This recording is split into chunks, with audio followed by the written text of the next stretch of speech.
Hello once again. Today I'm going to make another cooking video for you. Covenant Cooking is still trying to bring you something through the holiday season. Different members are providing their unique creations or family recipes.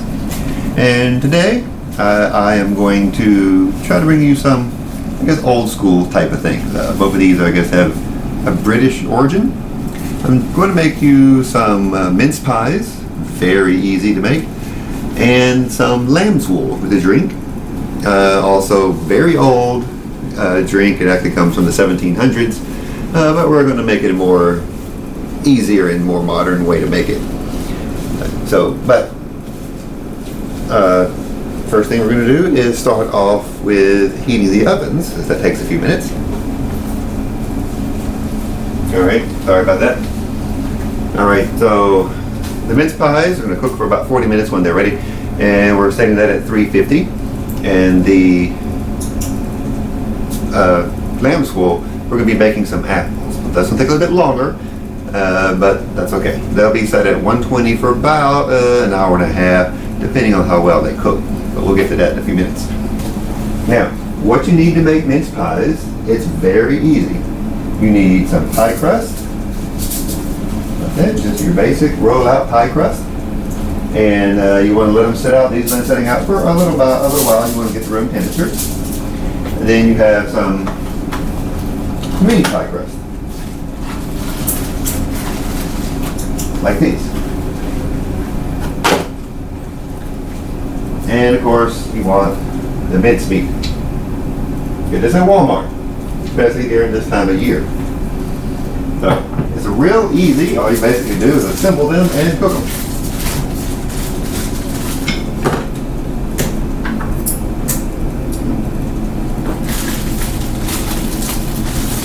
Scissors instead of a great big old knife. Alright. These packs are 2 shells per cup. The pie shells are normally in the freezer section. So if you leave them out, they will get soft.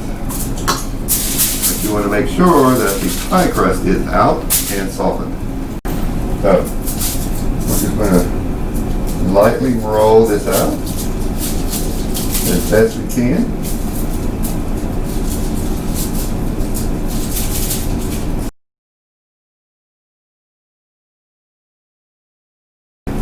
What you need a pie crust for is the top to these. So, before we do that,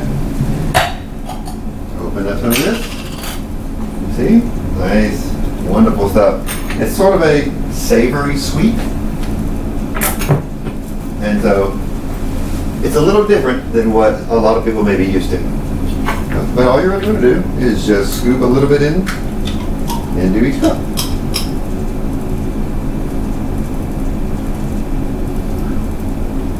It will bubble, so you don't want a whole lot in there, or you will end up making a pretty big mess.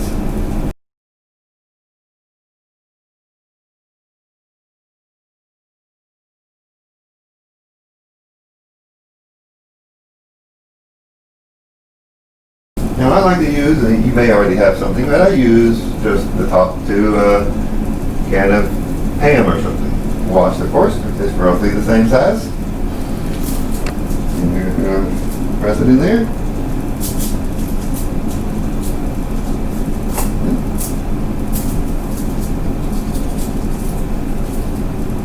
And you have a nice little disc.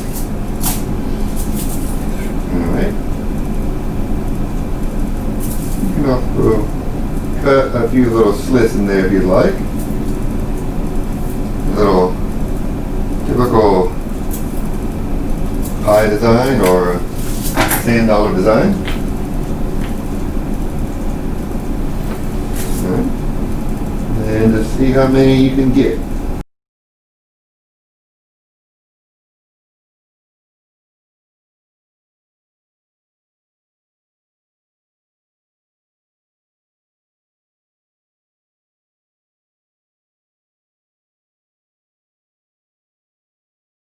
Right? Like that.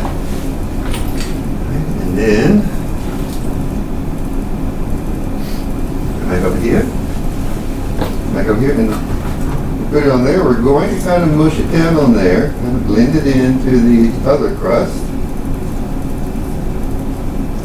like you would any normal pie crust. Of course, you might go over the edge with a regular pie.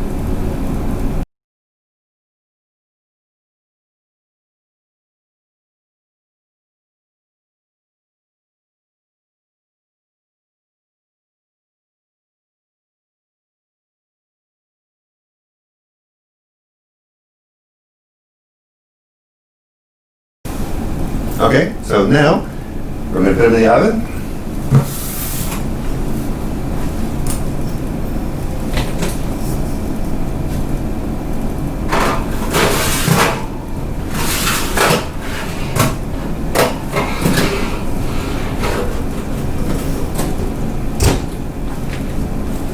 For 40 minutes, but we will check them again just in case it's a little long.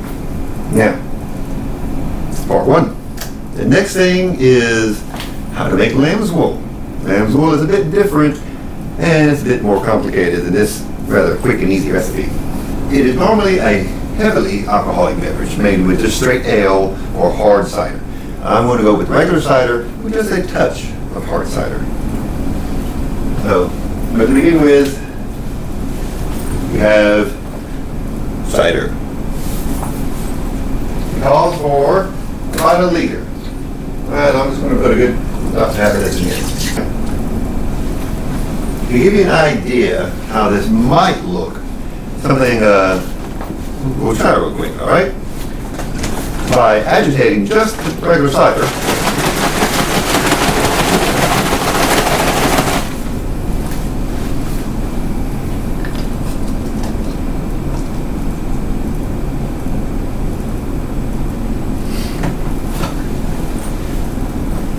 you get a frothy cider mix. Almost looks like beer, doesn't it? But this is just apple foam. But that's pretty much what we're going to make, but with a little bit more substance to it. Now, I don't really drink alcohol, but I like to cook with alcohol.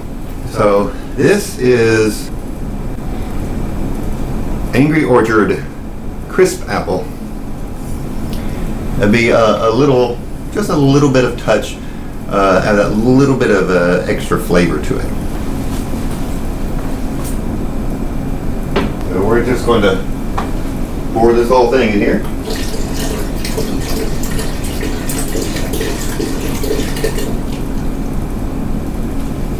All right, that's all for that. And now I want to show you what we do with the apples. Okay. So what we're doing here is we want 6 apples that have been cored, and we're going to bake them. This is an apple core, all right? Now, the recipe normally calls for Bromley apples, since it is British, but they don't really have those here. And when I read about what Bromleys were, they were a tart apple, but they don't really have a whole lot of other flavor. I did recommend Granny Smith or Red Delicious, and I went with a little bit of both. The Granny Smith for the tartness, and maybe some of the Red Delicious for extra flavor. Now, your apple core, if you haven't used one of these before, you just stick it on there and you kind of give it a little twist and you work your way through. Hopefully you go through all the way the right way. Pull out. Make sure that you got everything. And then just eject the core, and that's done.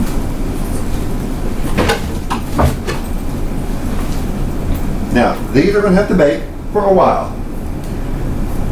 So we're going to go and stick them down here. And stick these down here.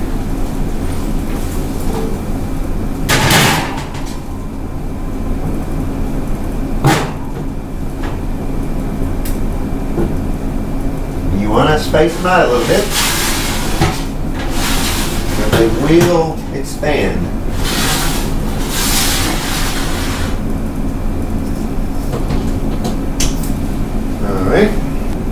All right. We're going to cook for a little over an hour. All right. Now we'll go back to a little bit of the base for the moment. Okay. Now, additionally, it calls for extra sugar and it calls for spices. Of course, it's smoked spices. Now, since I'm using cider, which is already very sweet, pretty much mostly sugar, I've also got mulling spices. Now, and you can buy these in various different places. When you buy the package, it's heavily sugar. I mean, you can make your own mulling spices and have little to no sugar and have just mostly spices. But this is a lot of sugar. But it also has cardamom, nutmeg, some caramel coloring, and a little bit of orange rind. So it's got some of the basic things you would find. And we're going to pour the whole thing in here. And just kind of whip that up for a moment.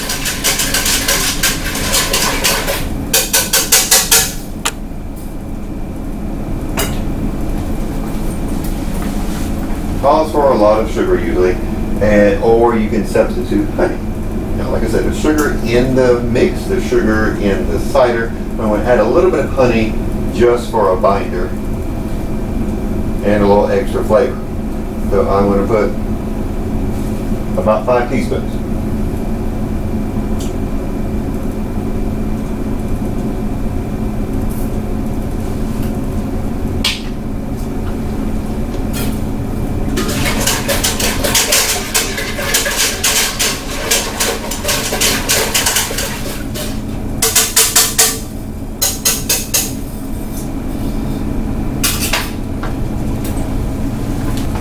So, okay, now, the apples are cooking, the base is warming, and the mince pies are cooking.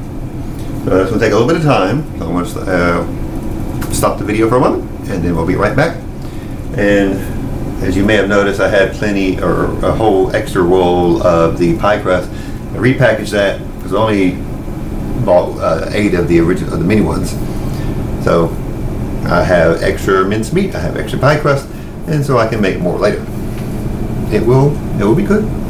So see you in just a minute. All right, the minced pies are done. So let's have a look at those.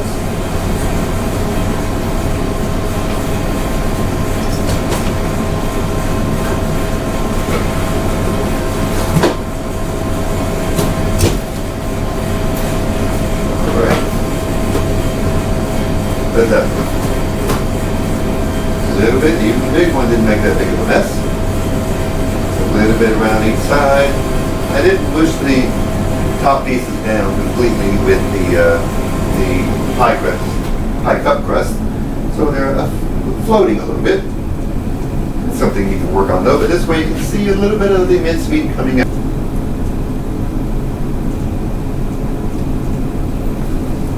See a little bit coming out around each one. Those are done. And it may be best for them to cool for a little bit. Now, the apples still have a bit of time left. Alright, so the apples still have a bit of time. Up the temperature on them. Turn it on to convection to get that heat going around. And we'll come back in about 30 minutes to check on those. Alright, see you then. Alright, I think the apples are done. Let's take them out and take a look at them. And take a gander at these.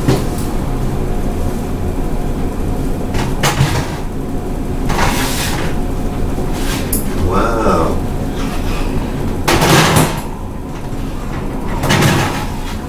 Just like a minute.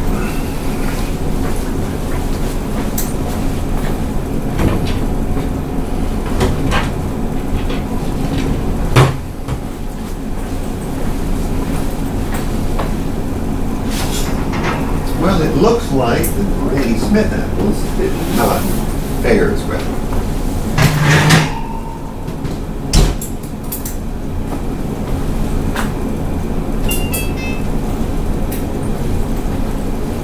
Alright, as you can see, the Granny Smith, or this one and that one, they've almost completely dissolved, which might be okay. Once the apples have finished baking, you want to remove the skins. Either chop them up or, mash them up, and then put them into the liquid. So that's what we're going to do now. Try to pull the skins off and put them into liquid.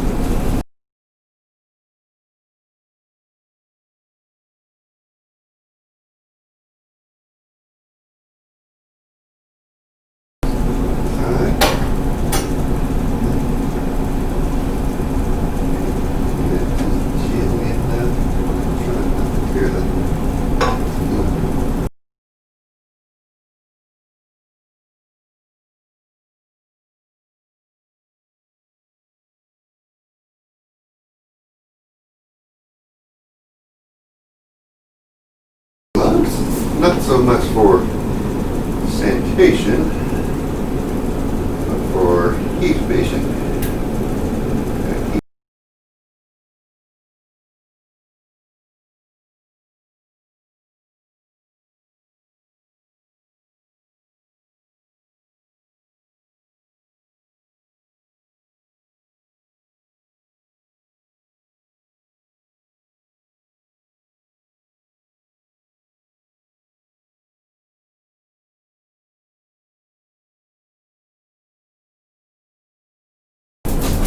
Very good.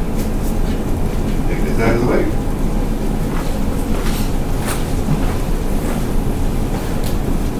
Okay, so the apples are done. They're in the mix, and then we're going to turn the heat up a little bit, and we're going to break them down even farther. The whole point is to have a frothy apple, not the clumps of mushy apple. Now what we're going to do now is pull out this. Familiar with this? This is a submersion blender. Perfect for large vats of soup or eggs or whatever you want. Okay. So we have a submersion blender here. You just put it down in there and go to town.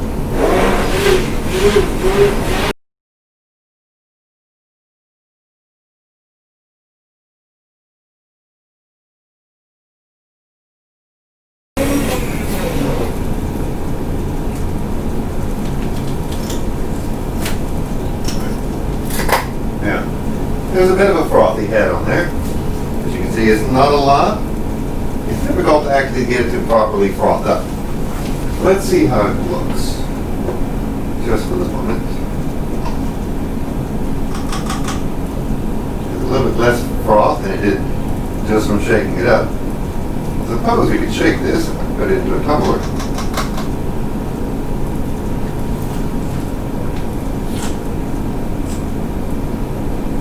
Put it down on hot high. Hot high. So, you can see it a bit frothy. And it out of the heat.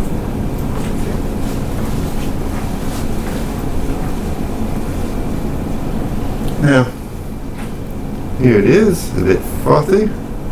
This was the other one. Slightly darker.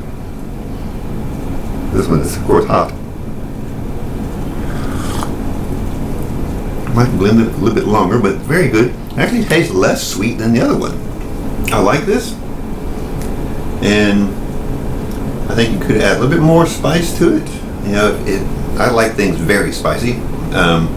This is nice. I think if you had some cinnamon extract, that might add a bit of a punch to it. You have a choice of some lambswool apple cider. Basically, it's a apple cider a little thicker than normal with more spices, and it can be alcoholic if you'd like that. And a mince pie. Love these things. So, thank you very much for watching. I hope you've enjoyed it, and let me know if you have any suggestions or comments, and we'll see you next week with a different video, hopefully from somebody else. If you would like to make a video, just let me know. Thank you very much. And I'm Covenant Community Church, so I hope you all are having a happy Advent. This is the first week of Advent. Thank you very much.